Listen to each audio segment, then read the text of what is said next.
देवगडचे बाबा तरी कोण आहे त्याला? ते कळेल त्याला आहे ना, कळेल त्याला.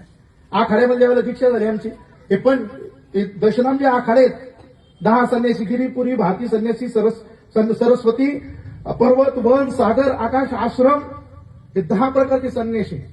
हे संन्यासी इतर परंपरेला मानत नाही, कोणालाच मानत नाही. त्यांची परंपरा त्यालाच किंमत देणार.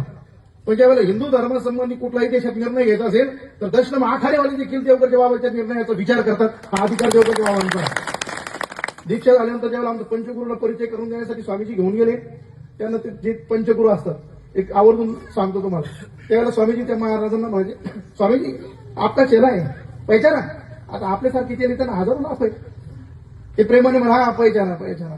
स्वामीजी लक्षात येते, यांच्या काय लक्षात आलं नाही. स्वामीजीने हळूच करा सांगितलं, देवगडचे महाराज आहे ना, उनकी उत्तर दिली. अरे महाराज उत्तर डॉक्टर हात करायचे बाबतीत काय अधिकार आहे बाबा? आखाड्यामध्ये भारताचे प्रमुख संत आहेत तिथं.